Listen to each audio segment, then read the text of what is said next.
Assalamualaikum warahmatullahi wabarakatuh. Pada video kali ini kita akan membahas konsep stoikiometri, yaitu konsep perhitungan zat dalam reaksi kimia. Sebelumnya, perkenalkan dulu diagram stoikiometri yang akan kita gunakan setiap kali kita melakukan perhitungan dengan stoikiometri. Biasanya kita akan menuliskan persamaan reaksi setara di bagian atas. Kemudian kita dapat menuliskan informasi yang kita ketahui. Contohnya apabila informasi yang diketahui dalam masa awal, maka kita tuliskan biasanya di bawah zatnya masing-masing. Kemudian kita langsung masuk ke bagian utama dari diagram stoikiometri. Biasanya diagram stoikiometri terbagi atas 3 baris. Baris yang pertama adalah baris mula-mula, disingkat dengan M kecil. Baris yang kedua yaitu ketika zat-zat sedang bereaksi, kita singkat dengan R. Dan baris yang terakhir adalah baris sisa atau kondisi akhir dari persamaan reaksinya. Perlu diketahui pada bagian mula-mula biasanya bagian yang ada di ruas kanan tidak akan diisi atau 0. Sedangkan untuk bagian lainnya dapat kita isi sesuai dengan informasi yang kita punya. Untuk ketiga baris ini hanya boleh diisi dengan nilai yang satuannya mol. Sehingga apabila kita diberikan informasi dalam satuan yang lain, contohnya tadi dalam satuan massa gram, maka kita harus mengubahnya menjadi satuan mol. Itu mengapa sebelumnya kita belajar tentang konsep mol. Oleh karena itu, setiap nilai yang kita masukkan ke dalam diagram ini haruslah dalam satuan mol. Kemudian ketika kita melakukan perhitungan, maka kita akan mencari reaksi pembatas. Nah, reaksi pembatas dapat kita tuliskan di baris yang terpisah. Contohnya dalam hal ini adalah kita tuliskan di atas baris mula-mula. Mengapa saya tuliskan di sini? Karena reaksi pembatas ini nanti akan mempermudah kita untuk menentukan berapa mol dari setiap zat ketika nanti terjadi perubahan. Kemudian kita bisa menuliskan juga massa akhir apabila memang dalam pertanyaan atau soal diminta untuk diubah menjadi satuan yang lain, contohnya menjadi satuan massa kembali. Baik, secara keseluruhan inilah yang disebut dengan diagram stoikiometri. Kita akan menggunakan diagram stoikiometri ini untuk menyelesaikan masalah-masalah yang berkaitan dengan stoikiometri kimia. Untuk langkah-langkah melakukan stoikiometri, setidaknya ada 6 langkah yang bisa kita lakukan. Yang pertama, kita tuliskan dulu persamaan reaksi yang sudah setara. Ingat, persamaan reaksi yang sudah setara. Kenapa? Karena nanti koefisien akan sangat berpengaruh dalam perhitungan. Apabila kita salah menuliskan koefisien atau kita salah menyetarakan, maka nanti hasil dari stoikiometrinya juga tidak akan tepat. Yang kedua, kita harus menentukan mol zat-zat yang sudah diketahui. Nah, mol dari zat-zat yang sudah diketahui ini tidak harus mol-mol zat yang awal, tapi bisa juga mol dari zat-zat di akhir. Nanti akan kita lihat contohnya. Kemudian kita tentukan arah penyelesaian stoikiometrinya. Apabila informasi yang diketahui adalah massa-massa awal, massa dari zat-zat yang awal, maka sudah jelas kita akan menyelesaikan persamaan stoikiometrinya dari atas ke bawah. Tapi ada soal di mana yang diketahui adalah massa zat-zat yang ada di akhir. Oleh karena itu, ketika kita menyelesaikan stoikiometri, arahnya dari bawah ke atas. Yang selanjutnya adalah kita menentukan zat yang bertindak sebagai reaksi pembatas. Untuk menentukan reaksi pembatas, caranya adalah nanti mol zat yang ada di mula-mula dibagi dengan koefisiennya masing-masing. Yang nilainya paling kecil itulah yang akan menjadi reaksi pembatas. Yang kelima, lengkapi seluruh bagian dalam diagram stoikiometri tadi, baik di baris mula-mula, reaksi maupun sisa, sehingga kita tahu semua mol zat yang akan kita ubah nanti menjadi satuan lain. Dan yang terakhir, konversikan hasil ke besaran yang sesuai. Jadi kalau di soal diminta ternyata di akhirnya adalah menjadi massa, kembalikan ke bentuk massa. Yang pertama, kita tuliskan persamaan reaksi setara. Contohnya untuk reaksi gas propana terbakar menjadi karbon dioksida dan uap air. Nah, di sini kita tuliskan persamaan reaksinya C3H8 ditambah 5O2 menjadi 3CO2 ditambah 4H2O. Kita cek dulu apakah persamaan reaksi ini sudah setara atau belum. Kita lihat C di sebelah kiri ada 3, C di sebelah kanan ada 1C dikali 3, sehingga sama-sama 3 baik ruas kiri maupun ruas kanan. Kemudian hidrogen ruas kiri ada 8, di ruas kanan ada 2 dikali 4, berarti 8 juga ya, sama ruas kiri dan ruas kanan. Sekarang oksigen di ruas kiri ada 2 kali 5, berarti 10. Yang ada di ruas kanan ada di 2 tempat. Pertama di CO2, di situ ada 2 kali 3, berarti jumlahnya 6.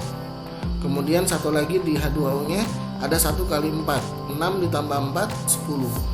Berarti antara ruas kiri dengan ruas kanan sudah sama.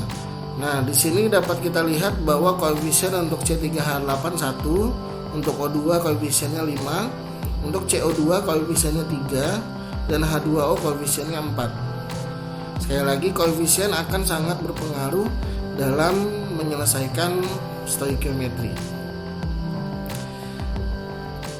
Langkah yang kedua, kita tentukan mol dari zat yang sudah diketahui. Misal di sini yang diketahui adalah mol dari zat massa dari zat mula-mula. Diketahui ada 44 gram C3H8 dan 80 gram O2. Nah, ini kita ubah ke bentuk molnya. Caranya bagaimana? Caranya dengan kita konversi dari massa ke mol, berarti menggunakan massa molar. Massa molar dari C3H8 itu adalah MR dari C3H8. MR-nya berarti 12 dikali 3 ditambah dengan 1 dikali 8. Ya, 12 kali 3 ditambahkan 1 kali 8, hasilnya 44. Berarti 44 dibagi 44, hasilnya 1 mol. Sedangkan untuk yang O2 itu adalah 80 gram dibagi dengan MR dari O2, dibagi dengan MR dari O2. O2 MR-nya adalah 16 dikali 2, 32. Nah, berarti 80 dibagi 32, hasilnya adalah 2,5.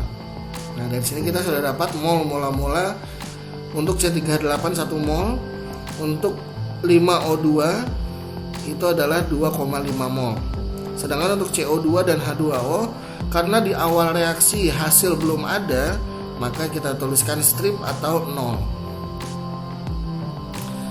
Selanjutnya kita tentukan arah penyelesaiannya. Nah, karena sudah jelas bahwa zat yang diketahui adalah mol untuk zat mula-mula, maka arah penyelesaiannya adalah dari atas ke bawah. Ya, dari atas ke bawah. Selanjutnya kita tentukan pereaksi pembatas. Nah, cara menentukan pereaksi pembatas adalah mol dari zat yang mula-mula dibagi dengan koefisiennya masing-masing. Ya, jadi untuk yang C3H8 1 mol dibagi koefisiennya 1, berarti 1 mol. Sedangkan untuk yang O2 2,5 mol dibagi dengan 5, hasilnya 0,5 mol. Antara 1 mol dengan 0,5 mol, yang lebih kecil adalah 0,5 mol, sehingga yang 1 mol tidak kita gunakan. Berarti pereaksi pembatasnya dalam hal ini adalah zat O2 dengan nilainya 0,5 mol. Nah, nanti 0,5 mol ini akan kita gunakan dalam perhitungan 0,5 mol. Selanjutnya kita lengkapi diagramnya. Caranya adalah untuk zat yang ada di reaksi, baris reaksi, caranya mol dari pereaksi pembatas tadi 0,5 mol dikalikan dengan koefisiennya masing-masing. Kemudian untuk zat yang ada di reaktan atau pereaksi diberikan tanda minus, zat yang ada di hasil atau produk diberikan tanda plus. Untuk C3H8 karena koefisiennya 1 berarti 0,5 mol dikali dengan 1, hasilnya 0,5 mol dalam tanda minus. Untuk O2 0,5 mol dikali 5, hasilnya 2,5 mol dalam tanda minus. Untuk CO2 koefisiennya 3 berarti 0,5 dikali 3, hasilnya 1,5 mol dalam tanda plus. Dan untuk H2O koefisiennya 4 berarti 0,5 mol dikali 4, hasilnya 2 dalam tanda plus. Nah, dari sini untuk menentukan sisa tinggal kita jumlahkan antara yang mula-mula dengan reaksi. Ya, jadi untuk zat C3H8 itu ada 1 ditambah min 0,5, berarti 1 dikurang 0,5. Hasilnya adalah 0,5 mol. Jadi ada sisa 0,5 mol yang belum bereaksi. Untuk O2 di situ ada 2,5 mol ditambah minus 2,5 mol. Nah, berarti 2,5 dikurang 2,5, hasilnya habis atau 0. Kemudian untuk CO2 0 ditambah 1,5 mol, hasilnya 1,5 mol. Dan untuk H2O 0 ditambah 2 mol, hasilnya adalah 2 mol. Dari sini kita sudah dapatkan diagram yang lengkap. Nah, apabila kita mengerjakan arah penyelesaian stoikiometri secara normal dari atas ke bawah, biasanya kita akan bisa mendapatkan persamaan atau pengisian diagram yang lengkap seperti ini. Tapi apabila pengerjaannya terbalik dari bawah ke atas, biasanya zat yang mula-mula itu akan sulit untuk kita tentukan, terutama zat-zat reaktan. Apabila dia tidak diketahui di awal berapa masanya atau berapa informasi lain berkaitan dengan zat yang ada di awal. Tapi yang jelas untuk produk ya atau hasil di baris mula-mula akan selalu 0. Jadi tanpa diketahui pun kita langsung bisa menentukan bahwa dia 0. Baik, kalau sudah lengkap seperti ini kita bisa mengubah sesuai dengan permintaan soal. Contohnya apabila permintaan soal diminta mencari masa akhir, maka tinggal kita konversi dari mol ke massa.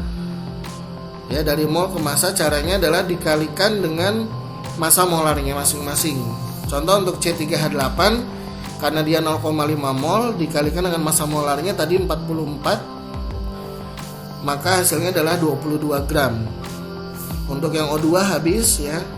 Kemudian untuk CO2 dia massa molarnya adalah 12 ditambah 16 kali 2. Berarti 12 ditambah 32 hasilnya 44.